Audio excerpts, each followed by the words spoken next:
I was excited today because we said we have an appointment with Don King, and I said, man, I loved all those old fights in the 70s and everything, and then this Don King showed up, so I guess we won't talk about boxing, but it's kind of close, I guess. Well, it's a match of some sort. There you go. Well, we have Don King, a long-standing or long-sitting member of the Niagara Falls School Board, and there is an election coming up tomorrow, actually, so we got to get this up and running on the hub very soon. But Don, talk to us about some of the issues on the school board. I know you've been around for a while, and there's always the theory that the Carl Palladinos come to Buffalo and say, let's change everything. Do things need changing? Do things need to... Yeah, I think they do. First of all, thanks for having me on, and normally I'm on the other side interviewing other people, but I appreciate the opportunity. Well, you can do that afterwards. To talk about public education. I think public education is something that's a little bit different than most places. You talk about change. Let's talk about change. And the world's changing so fast, I don't care whether it's education or healthcare or families or whatever it might be. I think the best way to counter change and to live with change is help create change.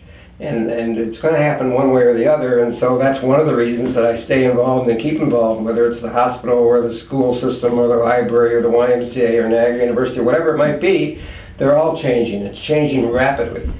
And I'd rather be part of the change and help direct the change than just accept all the change that might take place. So these people that say they're going to correct things and change things by themselves, that's also fundamentally different in education or in any elected body. And school systems are the only elected volunteer left. We're volunteers, so we don't make a penny on this, but there aren't too many other areas where you have to get elected by the public to be a volunteer. The school boards are probably the last vestige of that taking place. And you can't do it by yourself. One person, you need 9 people, you have to be able to count to 5 before anything happens. One person can't do that.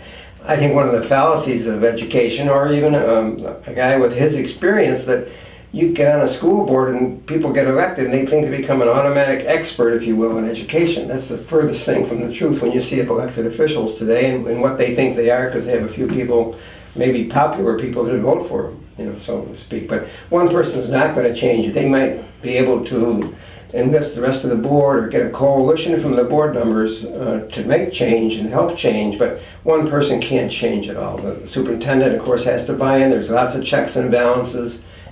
And education is a little bit different than the traditional politics as we know politics. And I don't know if you've ever heard me talk before, but politics is just the act of getting things done. One of your friends, Machiavelli, said that, just so you know. Yeah, okay? well, him and I, we went to school. You went to school together. I never believed anything he said.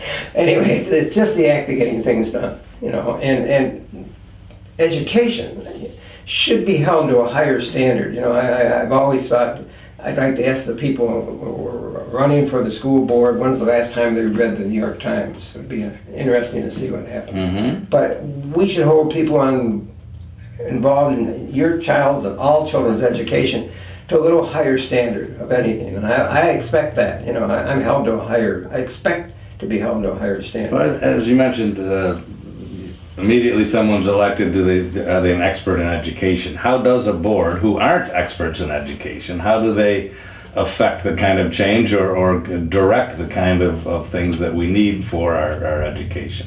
Well, I think whether it's changing in education or and all these things take time. Unfortunately, in healthcare, if you're sick, you got to want to get cured fast.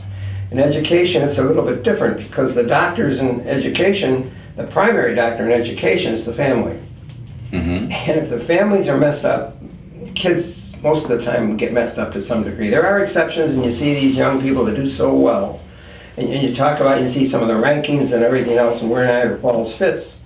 I'll take our top 20 against another school's top 20 and we'd compare pretty well. But when you start looking at the total numbers and the number of kids, I use as a barometer, a strong barometer is free lunch, and we're close to 70% of all our kids are in free lunch programs. And some of these suburban districts or some of the wealthier districts, maybe 10% would be on. And that kind of poverty makes a difference, but we can talk a little bit about poverty.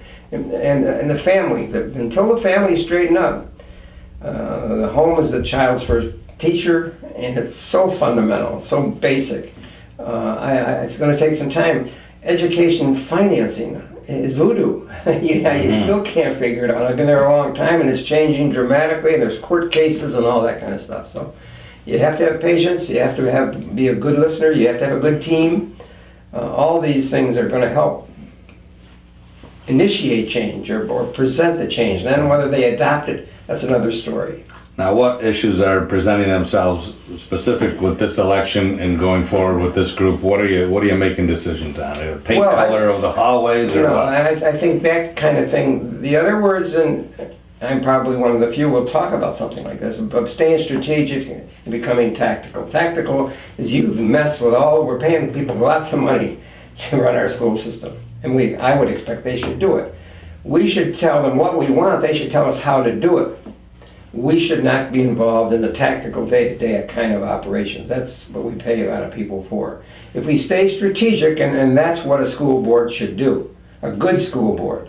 I say, on surprises, for example, a good school board doesn't have any surprises from the administration or from the board. The fewest surprises you have, the better your system will be.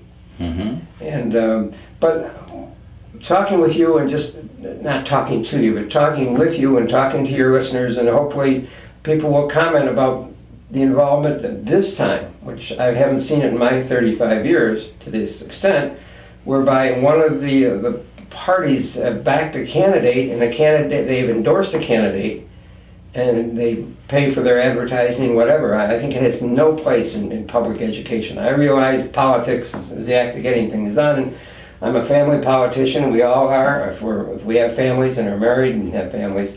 And if we're education politicians on the school board, we're healthcare politicians on the hospital board, we're quality of life politicians, if you would, on almost all the other things that I do. But the traditional partisan politics has no place in public education.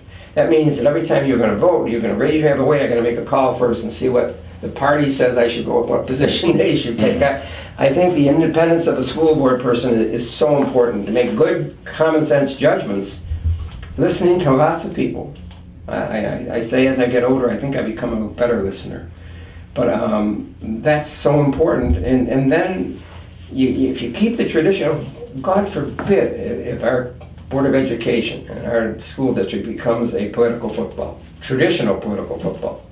I just think that's downhill as far as I'm concerned. But I think my goal is I want to be an advocate for all children and do what's best for all children to the best of my ability. I think that's where it's at. And I think that my being an independent person and being able to, I had a situation where I voted against the superintendent's contract, for example, a pay raise right in the middle of the year.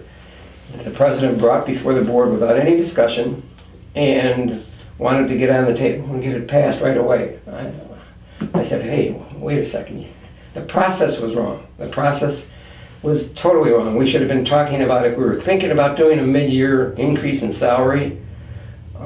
We should have talked about it for a month before it even got to the table. Mm-hmm. And then, of course, doing it mid-year is something that you just don't do, I don't think. I would wait till after the negotiations took place. The timing was wrong, and the process was wrong, and I voted against it.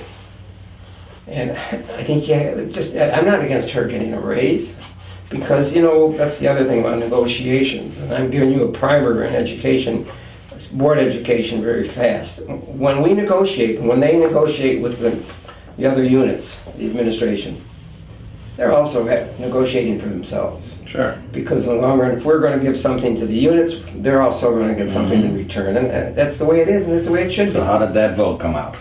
Well, maybe probably 7-2, maybe 6-3. But which way? She got it. She got the raise. Yeah, she got the raise. The other thing we just went through, and I think again it's bad for public education. It's bad for all elections. They cut the number of voting places this year from 24 to 8. We're supposed to be encouraging people to come to the polls and make it easy for them. That's what I was going to ask you. You certainly are.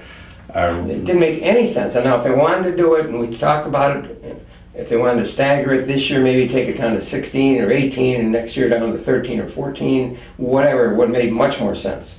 But to do it like they did it, I voted against it, and I was the only one that voted against it. Because you are dependent on the amount of people that Of come out and course, vote. it doesn't make Are you sense, though, expecting to a me. big vote tomorrow? No, or- I'm not expecting a big vote. I'm expecting lesser than we had in the past. We took the polls away from all the senior towers, even though they didn't all vote. Turnouts for school boards are normally bad to begin with, and now we're making it tougher for them instead of easier for them. So I don't think it's going to be a big All these turnout. people think they're going to go to a fight, and Tyson isn't going to show up. The other Don King is going. I don't know what you're talking about. Yeah, So, well, you talk about that. The best thing goes that when I check into a hotel once in a while, and I check under Don King, and all of a sudden I see the people back there laughing, and they see some white, small, short guy come in, and they wonder what's going on. It's changed. they're all waiting for him to come And I in. say, I want your penthouse, the one you had reserved for the Oh, other my Don God. King. Anyway, that's My good friend Steve Dillon and I were in New York City one night, and it was like a dream. First, not a dream, it was like a nightmare. First person we see is Abe Vigoda. Do you know anyone that has ever seen Abe Vigoda in person? No, right? Abe Vigoda was Fish on what was that? Barney Miller. Barney Miller, thank you. So we see Abe Vigoda. Hey Abe, how are you? Good. We walk around the corner. Al Sharpton's on the phone by himself, standing on the corner of New York City, talking on the phone. And we go, hey Al. He goes, wait, like he wants to talk to us, right? Okay, so we wait. He hangs up the phone. Hey, how you doing? Blah, blah, blah. All right. We walk about 4 more blocks.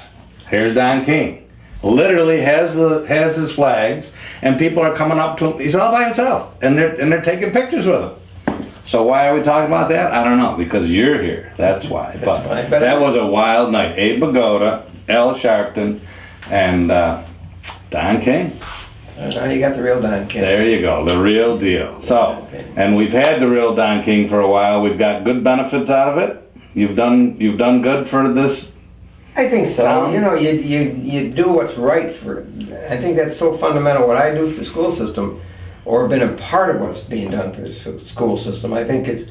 Someone asked me why I do it. Well, the things I'm involved in heavily, been out involved in hospitals, 25, 30 years, the school system, Niagara University School of Business, the library, and the YMCA. They're all quality of life things, and I still have a life to live. I mean, life begins at 80. That's what I'm telling everybody. Perfect. Life begins at 80. I can't wait to be born. You'll take it. Huh? I think these are the things that I do. I just don't do them for everybody else. I do them for myself too. My quality of life is better if we have a better YMCA or a better library or a better hospital or a better school district. It's better. My family, of course, and my friends benefit from it. But that's really what I'm about. And the changes that are taking place. The world is not the same, and you look at what's happening in Washington today, and you listen and you read the papers yesterday, and look into the New York Times and the Washington Post or whatever. I can't let Niagara Falls be my benchmark. I have to look on what's happening around the world, and then hopefully bring some of the good stuff back to Niagara Falls. Sure. Well, we're getting the signal that our time is up, and we actually have firemen walking into the building. We're pretty hot Does that here. mean We we're hot stuff. Excellent. Well, as the kids know in school, when the clock is ticking, they start to pick up their pencils and they're ready to go. Any last words? Just get out and vote. Just vote and vote your conscience, and of course support the budget if you will. Cool. Okay? Thank you, Don Sure. King. Nice talking to you.